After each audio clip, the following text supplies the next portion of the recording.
So today is bottling day, otherwise known as Weeby Day. because we be bottling. We have in this little sheboygan a blood orange wine with lemon wine. Well, it's blood orange wine, but we infused it with lemons during the fermentation. So it's blood orange lemon. We racked it. It's ready to bottle. So we racked it into this bucket, and we're going to be adding chemicals not only to ensure the sterilization of it, but also to stop the fermentation process, if there is any, so that the bottles doesn't explode. And we'll start by adding how many of the potassium sorbate, Mike? A half teaspoon per gallon. That's right. We've got 6. 5. We got 5 gallons. Well, check in the bucket, it'll tell you. Yeah, that's true. Good point. We are at We'll see what's happened after the racking, how much we lost. 5 gallons. So we will open up our nifty chemical jar here, and we will do, let's make sure, double check. Potassium sorbate. Okay, you always got to check the label, make sure you're doing the right stuff. Don't want to put yeast nutrient. All right, so 1, 2, 3, 4, 5. So there's that. We'll give it a stir. All the equipment has been sterilized. We've got a bucket there full of bottles sitting in star sand.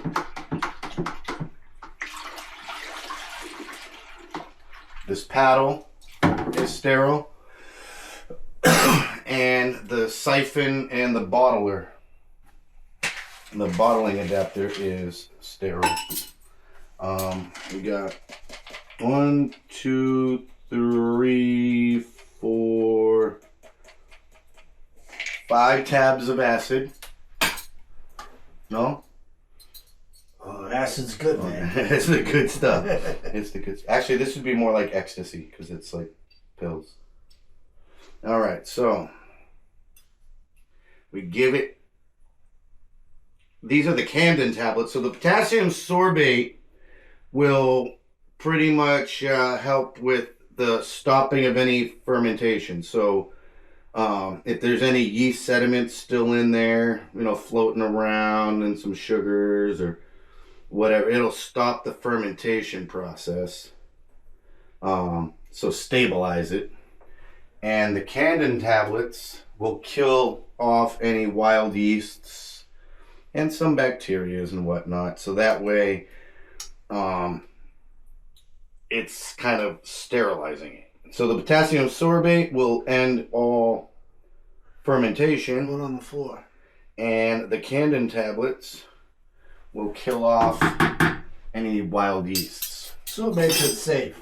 Because otherwise you might cork it, and then a couple days later you're sleeping and you hear gunshots, and that's the sound of the bottles exploding and popping. So we're just going to stir this in real good. We're not going very quickly. I mean, we're not going too slowly or quickly doing this. You don't really want air. You want to bottle it, kind of as soon as you can. But there's still some degassing that needs to be done. So to stir in, everything is fine. But we definitely want to get this bottled within, a reasonable amount of time. Otherwise, the air and the light will react with the wine, and it could turn into vinegar. The chances of it happening, not very likely, because this has to be done. But that's just something to keep in mind, that you don't want your wine exposed to the air too much. So there we go. There is the chemicals in the orange lemon wine. Sorry, the blood orange lemon wine. And now I'm going to siphon. I have this bottler, there's a spring. So once it's going, once it's siphoning, all you got to do is push this in. The bottle fills up. Once it's full, you pull it out, and the spring comes down and stops any more from coming out. It's a great tool. No. Mike thinks that he's going to work today, but he's still recovering. He refuses to take no for an answer. All right, so to make it work, I do have to siphon it so that it fills up a little bit of the bottle. So that way the suction, you'll see. All right, so as you can see, there's the wine in the hose. And if I press down, it's gonna, obviously when it's much lower, it's gonna fill it quicker. But it fills the bottle and then you pull it out. And as you can see, this is still full. I don't have to siphon anymore. Did you test it to see if it's good? It's always good. It's always good. There'll always be time for testing. Mike has this habit of waiting until things are going. Oh, you know what we And then he comes up with ideas that causes us to stop what we're doing to prolong the process more. Good for you. Did you take the final SG? We already know what it is. No, we don't. Yeah, well, oh well. I'm not falling for it today, Mike. I just spent the whole morning setting all this up. We already know that it's at like 0.0 or 0.9. You know, it's already good. I'll take the SG. No, you won't. We're just getting this done. You don't take seconds. I don't care. We already know. You can do what you're going to do while I'm taking the SG. Like, we're not doing it. I'm doing it. It's my wine. I want to know what it is. All right, so Mike wins again. We're going to stop what we're doing. And I'm not deleting it. I'm not deleting this frustrating. It's not going to affect you bottling. Yeah, but now you're moving around.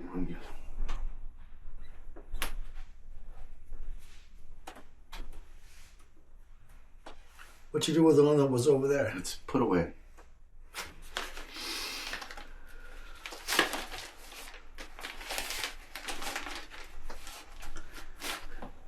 Now, what am I doing besides pissing you off? Well, I'm just saying, like...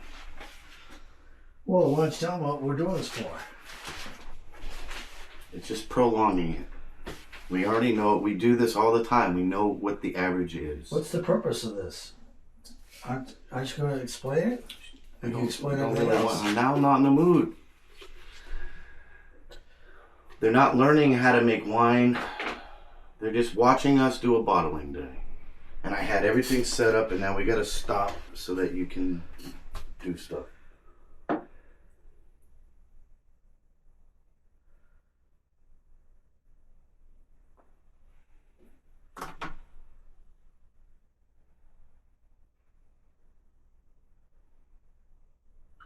We're at 0.998.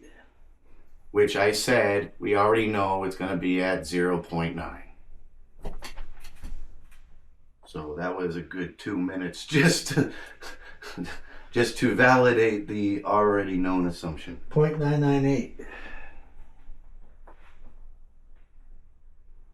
I might as well explain it since we already wasted time. When you make wine, normally you want to keep track of all your numbers, this and that. Today's video was just supposed to be some bottling, you know, not to get into technicality. We got plenty of wine. If we don't do gravity on one, it's not going to be the end of the world. But the reason the gravity is taken is because when you first make what's called the must, which is, you know, all the fruits and the water and the sugar and everything that you put in the primary fermentation, the starting fermentation, you take your initial gravity. and that says what the density of the liquid is. The more water on a hydrometer, it looks like a thermometer, will be at 0. When it's like 1 point something or 2 point something, that means that the density of the liquid is higher. Obviously, the more sugar, the denser the liquid will be.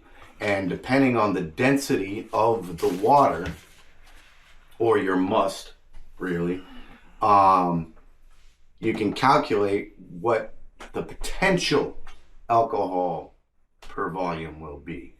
During the fermentation process that this is why I didn't want it. This wasn't supposed to be an educational video, Mike. Now I'm going to be babbling about.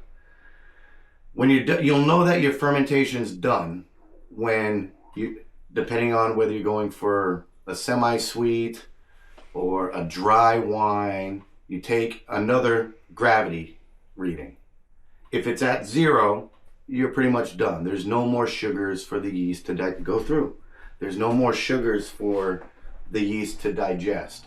Yeast, you know what? I'm just going to get into the bottom. I'm not going to explain this. This wasn't supposed to be an educational video. You don't have to get into a lot of detail. Well, I have to because what's it? Well, if I say, it's to take the gravity reading. Okay, why? To find out what your alcohol is. Okay, but what's gravity? What are you testing? The water, before?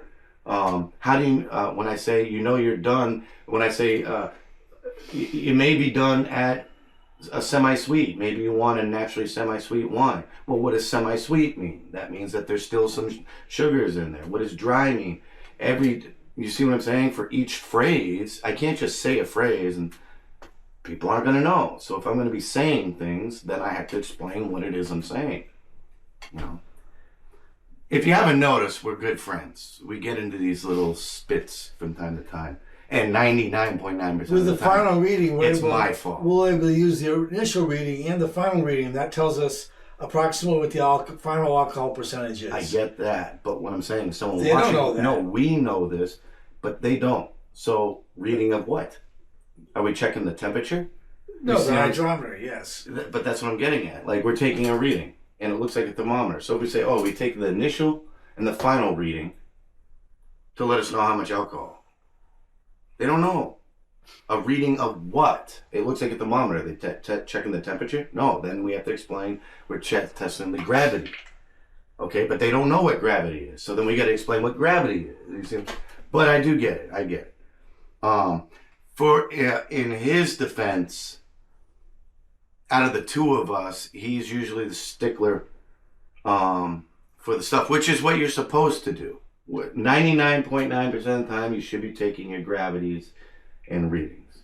It's just that I didn't want to today. I wanted to forego everything so that we could just have fun bottling. But he is right. You should be taking your gravities.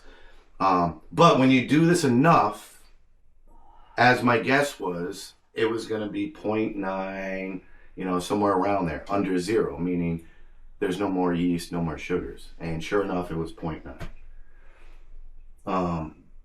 I think he just wanted, to show, the steps. And yes. I'm the record keeper. Maybe he is the record keeper. He has a binder over there full of... I keep track of the initial and the final SGs and the approximate alcohol percent of my wines. Yeah. And then he keeps track of the recipes too. So when we come up with a recipe, he writes down everything. And, it is... Like I said, 99.9% of the time, it's my fault and it's me being a prick. But we do that. But we're good friends, and so don't think that I'm picking on him or anything like that. I'm not. I love Mike to death. He's good people. It's just my personality. I get my mind set on stuff, and when the plan alters, I get a little... Maybe I should just go grab some tampons and just shut up, huh? Why don't you stop bottling? Yeah, let's start. You can bottle while you babble. Yeah. Do a little B&B, bottle and babble. Bottle and babble. All right, anyways. Pound it.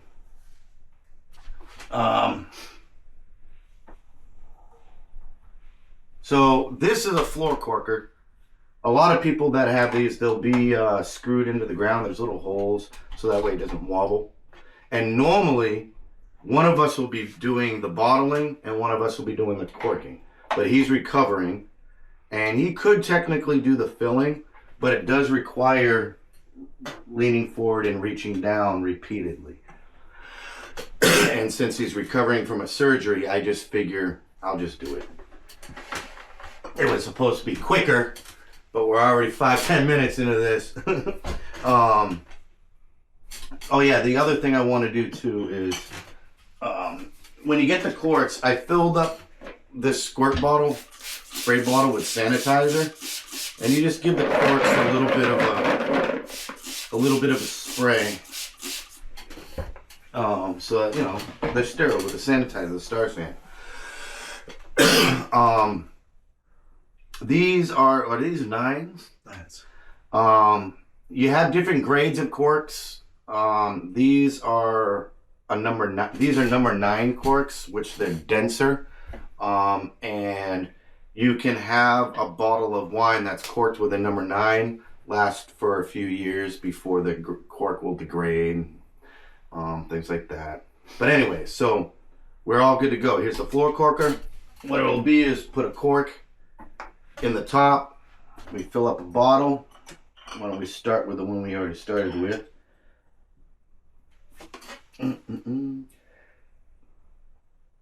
And I'll hold it up when it's ready. So this is, see? Now because of this bottler, when you put the bottler in and it fills up, once the liquid just barely starts to splash over the top, you pull out the bottler, and so every bottle will be filled up to the same level, just like that. And that is one of them. So you put the cork in the top.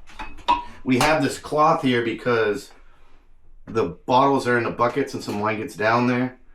So this kind of filling so that they're wet. Yeah, so it's good to have that there to absorb some wine. Otherwise, the machine will get sticky and whatnot. But then you put the cork in the top like that. You put the bottle in and you push down. Now you always want to check to make sure it went in far enough. Like that's just below the lip of the neck. And that's how easy it is to, got a little condensation on it, but that's how easy it is to bottle. And I'll show you one later once we're done with all these. But for now, it's nice and clear. Mike and I are just going to have a conversation while I fill up bottles and do some corkings. Nice and clear. Yeah. It'll be clearer too once we wipe off. There's some condensation on the bottle. Oh, looks good. Looks good. Hopefully it tastes good.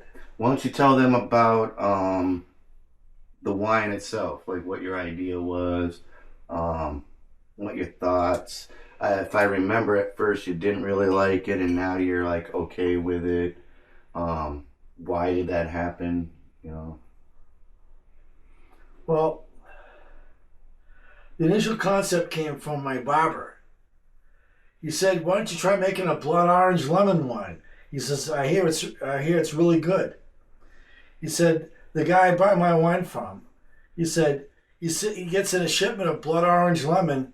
He says it's gone in like 1 or 2 days. It's the fastest moving wine he's got. He says the women love it.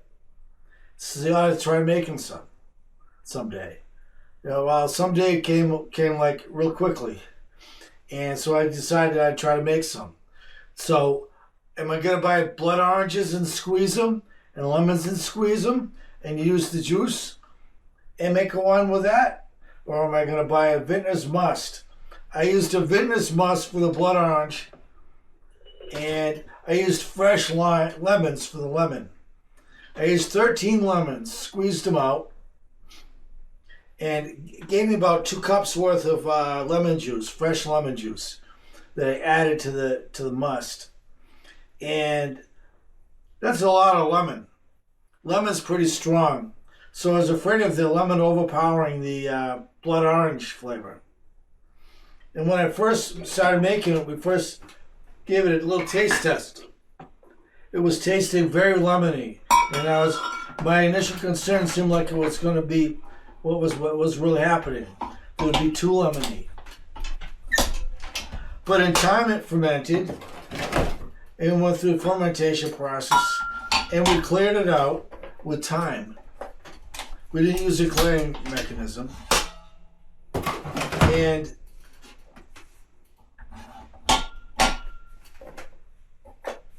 anyway, we tested after it was cleared, and the blend, it toned down a little bit, blended out, almost like it would with bottle conditioning.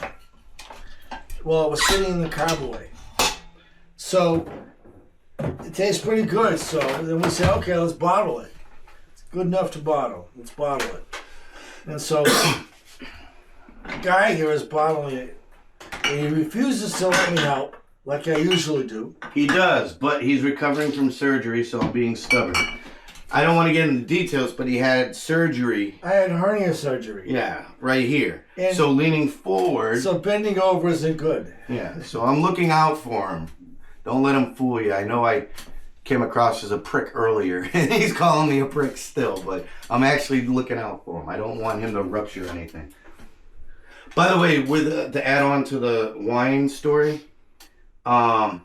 normally you can use lemon, like there's a citric acid blend that you can use when making wine, or when you're bottling. You can use a little bit of citric acid or lemon to...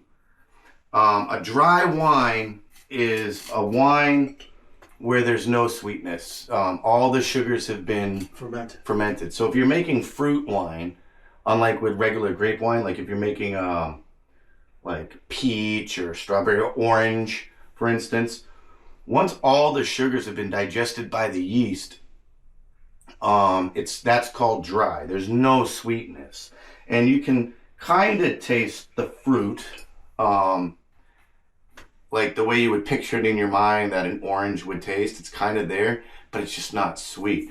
But if you add a little bit of sweetness, like a simple syrup, or which is called back sweetening if you do it at the end, or if you add a little bit of lemon or citric acid, it can, the sweetness will draw the fruit flavor out a little more, and the citric acid or the lemon will make that fruity flavor brighter.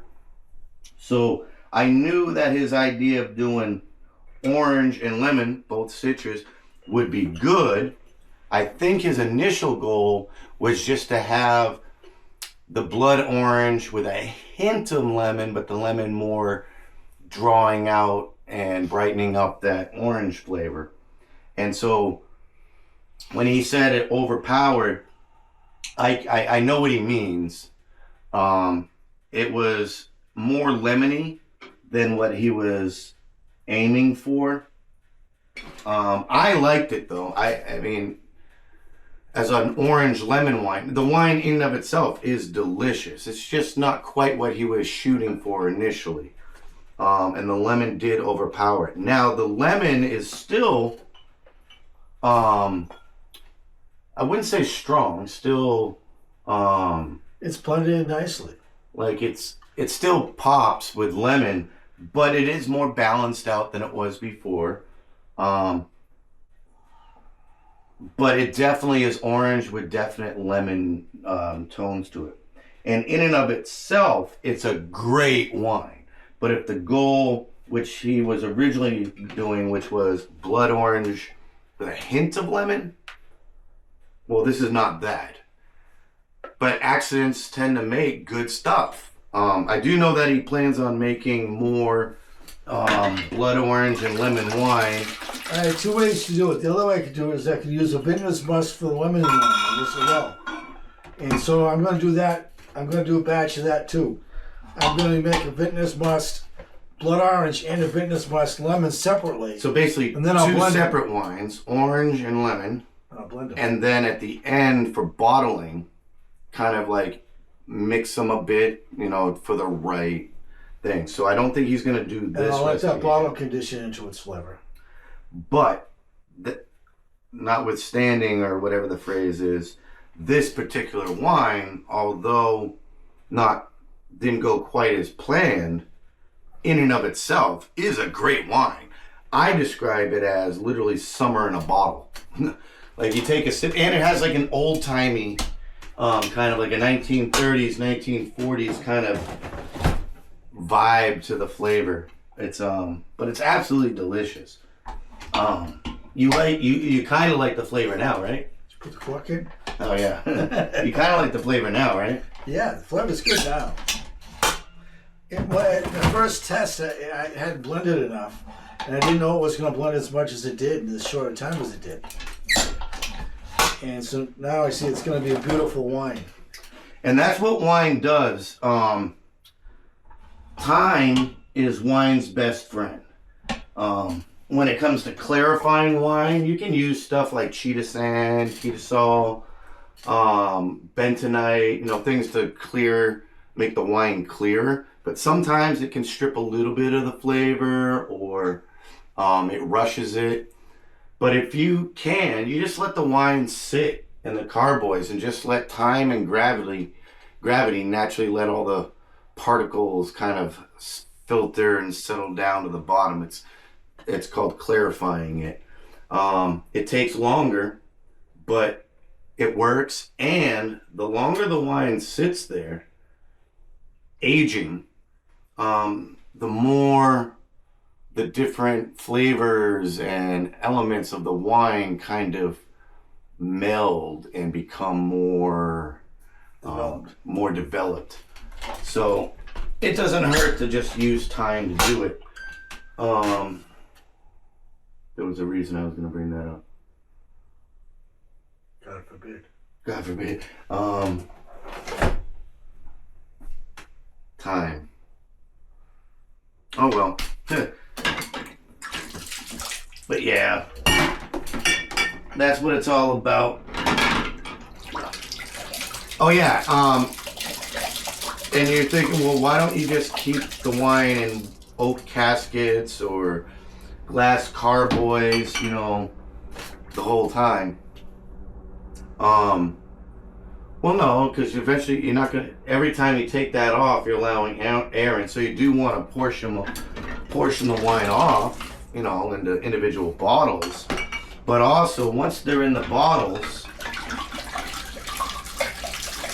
and they're corked and you store them on their sides, it'll bottle condition.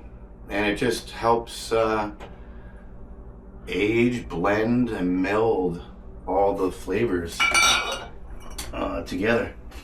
Young wine is wine that's fresh, just been made, and there's a definite, especially if you back sweeten it, for some dessert wines or some wines where we just want to back sweeten it a little bit. It's too dry. It's because it's too dry or whatnot. The new sweetness, it tastes too new. It's really hard to explain. It's just too new.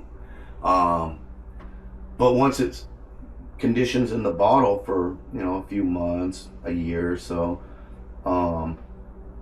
that back sweetness or the flavor, it's not punchy anymore. It doesn't taste like new wine. Now you can drink new wine and you can give new wine to people, but they have a certain expectation. So you want to let them know, hey, this is new wine. If you wait, it'll get better and better and better. For the most part. You can drink this wine tonight. This wine is already ready. Oh, for sure. It'll taste even better come summer. Yeah, well.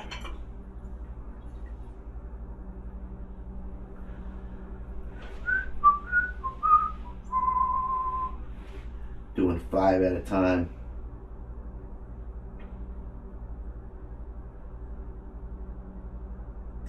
What other wines are you gonna be working? What else we got over there? Raspberry, honey mango, passion fruit, Tempranillo, Pinot Noir, and Chardonnay.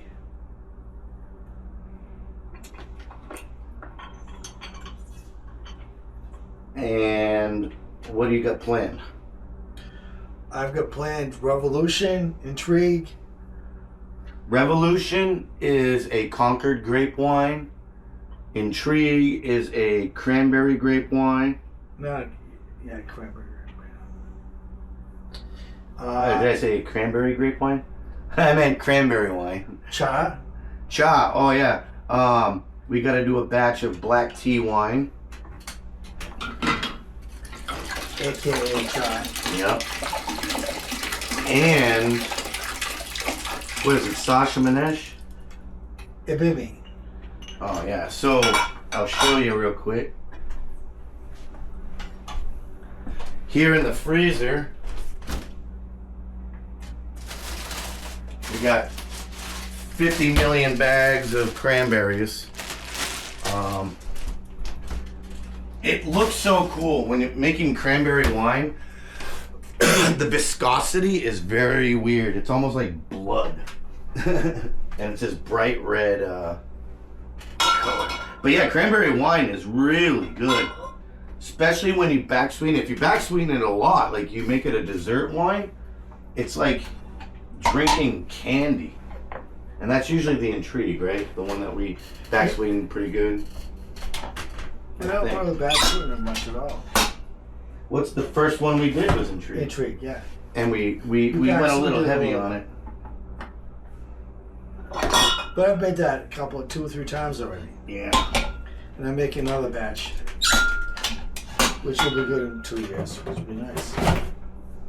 By the way, you get on average around 4.5, ideally 5 bottles per gallon. So if you're bottling 5 gallons like we are, you should be able to come up with like 2 full 12 bottle cases. So 24 plus another bottle that's, you know, half full, maybe full if you're lucky. But every time you rack wine, you're leaving some sediments on the bottom. So you might start off with 5 gallons, but you end with like just under 5. So it never, and it all depends, depending on the fruit you're using, what method you're using. Like the chocolate wine has a lot of sediments. So if you want a 5 gallon batch, you gotta start with a 6 gallon batch to end with a 5 gallon batch. But yeah.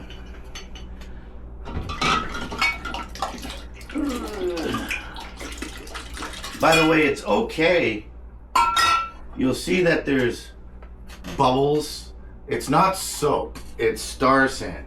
And it's okay if you dilute it. We do 2.5 ounces of Star Sand per 5 gallons of water. The dilution is fine. And that's actually a good thing to have that, because as you fill it, in fact, I'll just show you. I don't know if it'll show it too well, but you see how there's bubbles in there? You might be able to see it. But as you fill it, the liquid pushes that up. But the reason why it's good to have the bubbles is because it's showing that the interior of the bottle is getting sterile. And you're not going to get sick from it. I mean, you can't drink it. you can't drink Star Sand. But it's not like if this was dish soap. It's like, yeah, you would definitely want to make sure there's no bubbles. But with Star Sand, it's fine. It's fine. Alright, so here's another one.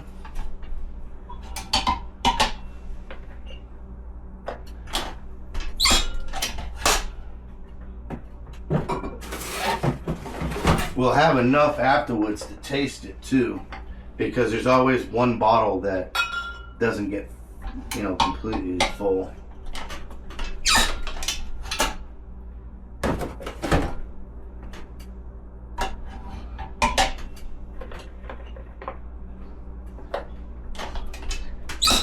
And as you can see, this isn't hard to do this. It does take some pressure to cork it. Yeah. I'm probably making that part look a little bit easier than it is. But it's not hard. I mean, some people do have to use two Yep. hands or they have to stand up. Put the weight on it. But I'm just so used to doing it that I kind of just, I already kind of know the pressure it's going to take, so I just give that pressure right off the rib so that it goes right. I just follow through. And then you check it from time to time, because this knob here, as you're going up and down, it can loosen this knob. And that's how you determine the depth of the cork. So sometimes it'll get too high up, which means the cork will be too far in. Or it's too far down, and it means the cork is sticking out and it's not in enough. So every few bottles, you just kind of look at it and you make sure everything is copacetic. So we should have 3, 6. That doesn't seem right. 1, 2, 3. Oh yeah, there's more bottles underneath.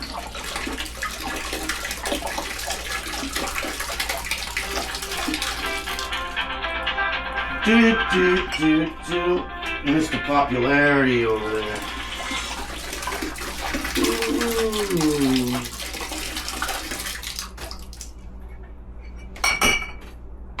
And when you're doing it by yourself,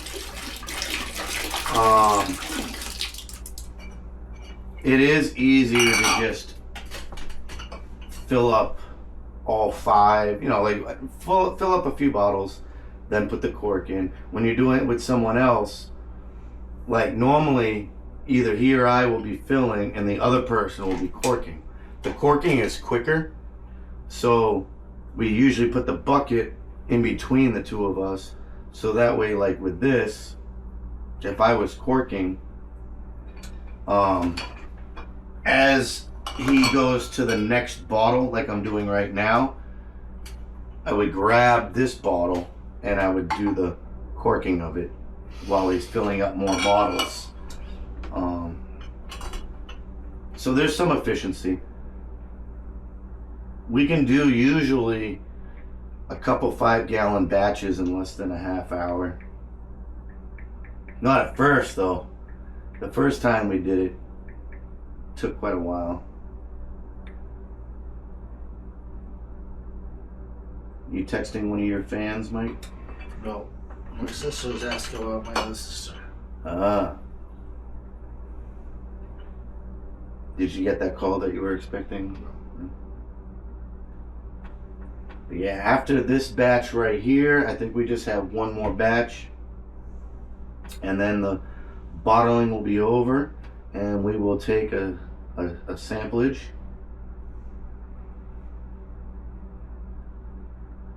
And I'll show you in just a sec, like, it's not hard to make it so that all the bottles have the same amount. That's what this adapter here is perfect for. And you don't even have to do much. Like, you can just hold the hose and push down and it's filling it. Makes life so much easier. And this thing makes life a million times easier. Otherwise, you have to use a hand corker and you can risk breaking the bottle. It looks like a wine opener. It's got like arms on it, but you put a cork in it and then you put it on the top of the glass bottle and you clamp down and it puts the cork in. Forces the cork in the bottle. But it you got to be careful with it. You got to go slower because it might break the bottle. Doing this method, it doesn't risk anything. Plus, you gotta be balanced or it's gonna dump the bottle over. Yeah. There you go. Last one for this round.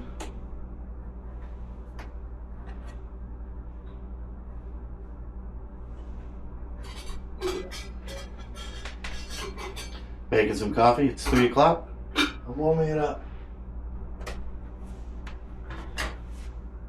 I'm gonna have a little more porridge. A wee bit of porridge.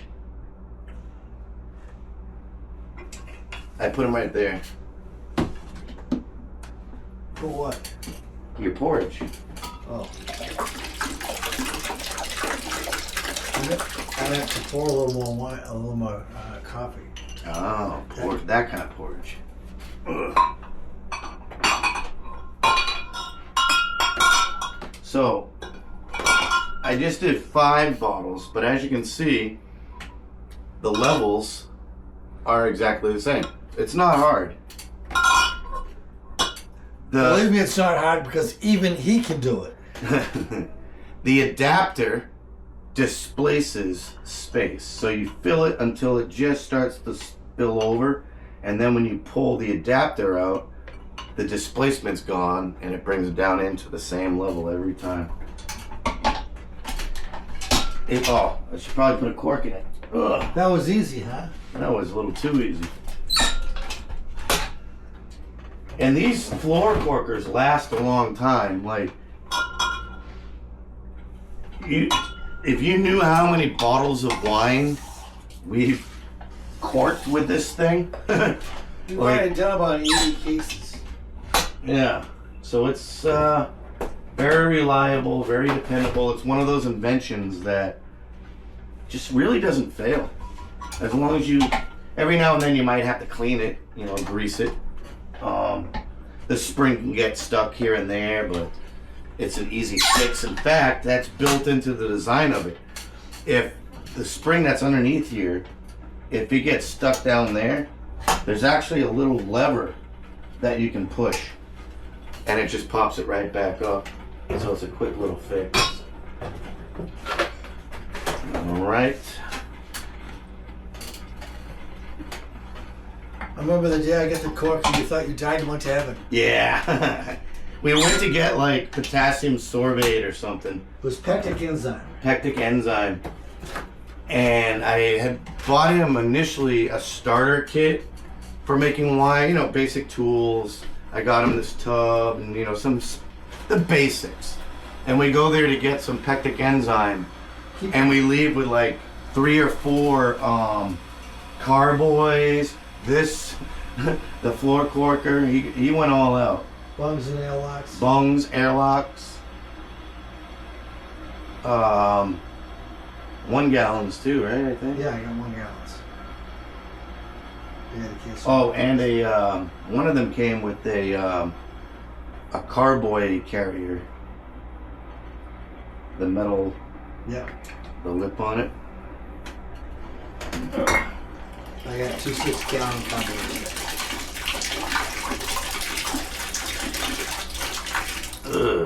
There we go. At some point soon, I'm going to adjust the bucket so that, because the siphon is at an angle, so I'll have to tilt the bucket so all the liquid goes to one side. But we have a strategy for that, which is the same strategy as our siphoning strategy. That's why I chose the big bucket. So here's the strategy. You get a Sharpie and you get an elastic band.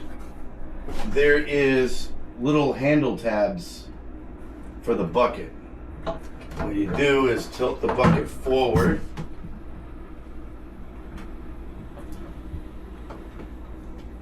You stick the rubber band around the handle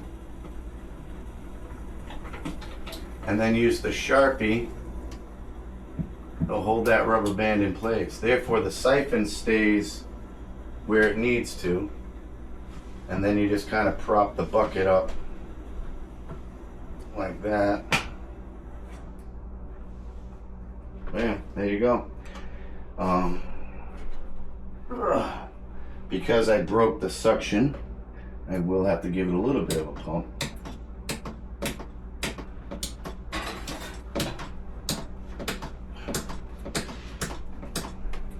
There we go.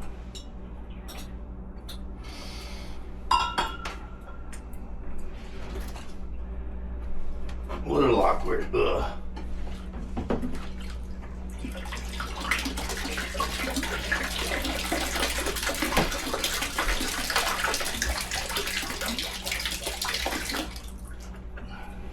See if I can sit down.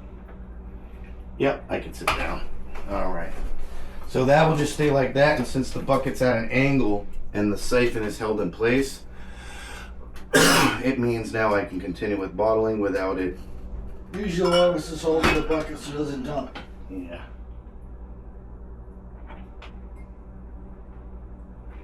What's burning? Some of the coffee must have spilled over a little bit. Unacceptable!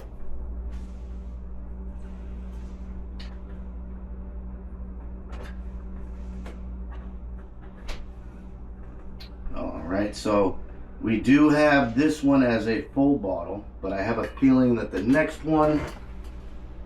Oh, we had slightly more.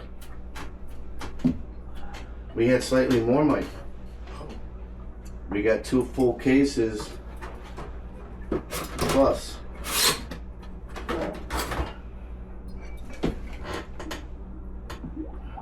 By the way, we're using claret bottles.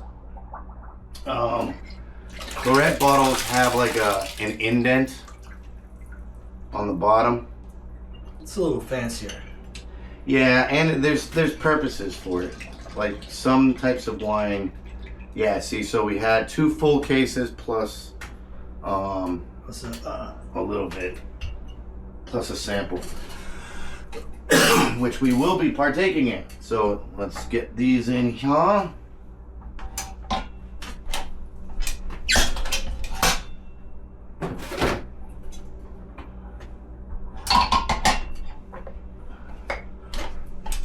Just like that.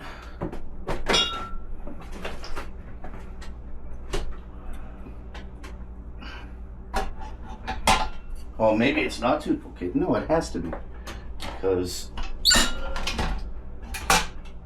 I put 2 cases in there. Oh yeah, it is 2 full cases. Here we go.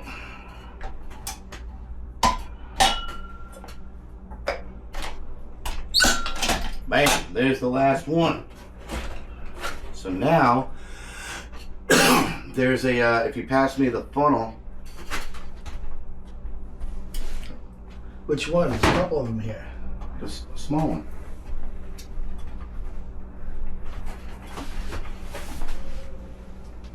All right. This is in case we need to pour, but I don't think we'll need to.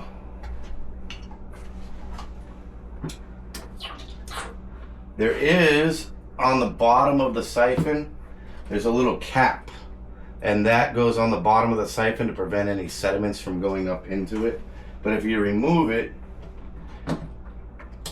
you can just do a little... Grab a little more.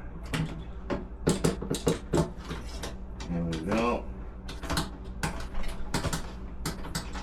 Can we hold the bottle while you do that? Oh, that's good. Right, now we'll pull out the Sharpie. Excuse me. And you can lift the hose from that side. Like, yeah. That way you drain out the hose. Man, you can pull it out. That can go in the sink, good sir. Not the sanitizer?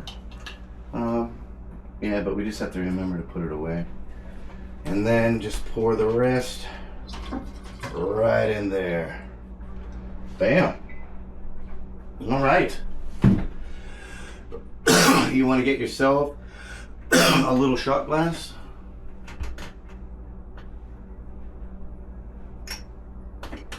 You get yours? I'm going to use the bottle. I know you can't drink as much because you're on meds, so. You're not going to suck all that down. Yeah, I am. No, you're not. Yes, I am. Carchon? Huh? Carchon? Carchon. That means pig. Oh.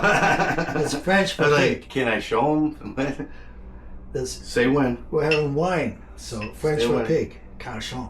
Say when. When? There you go. No, I'm gonna do it right. I'll just chug it. But I might want another little taster. Well, we're gonna open I up. don't want your back spit. We're gonna open up a bottle later. Oh, you might want another little bit. All right, so go ahead. I'll wait. Good. Actually, no, I will use the shot glass because here, hold yours up pretty close to it, but show the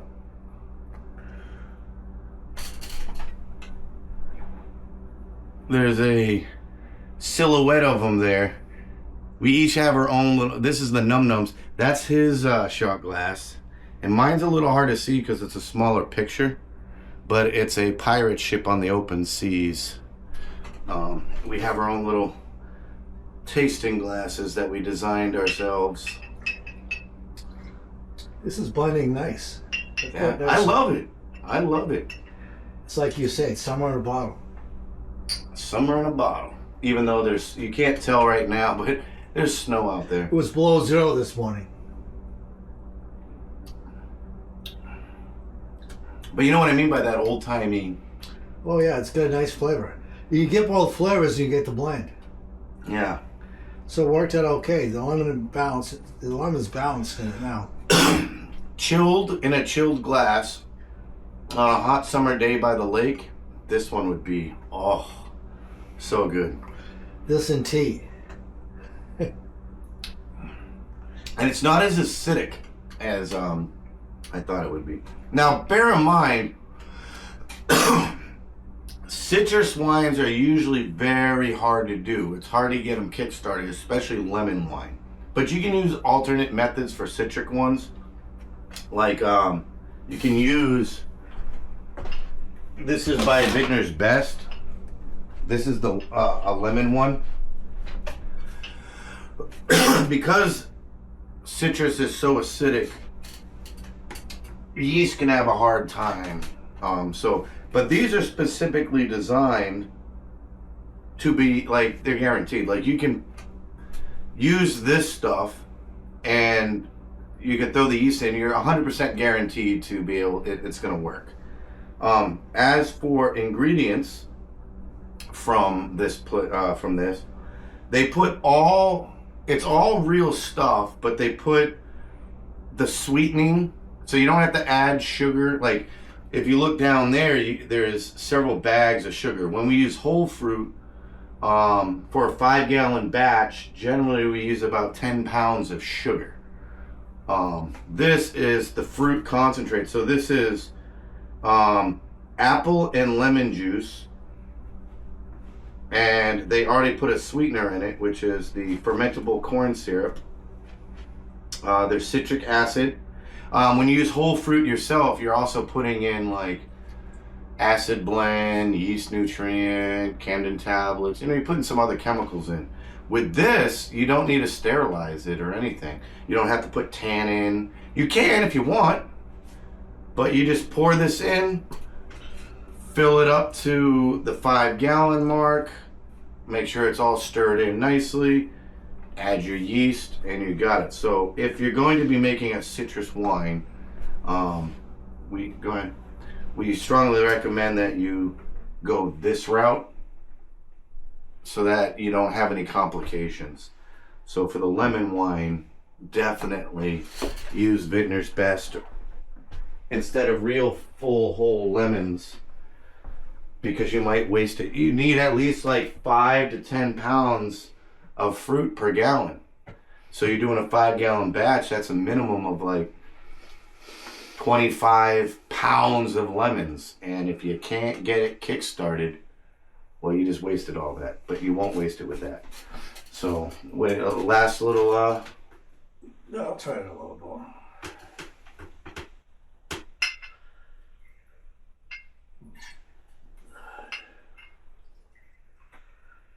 It's almost noon time here right now. Yeah, it's literally, it's 11:59.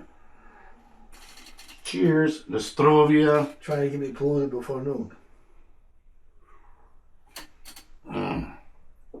Delicious. It is good. So yeah, that'll It's a very pleasing wine.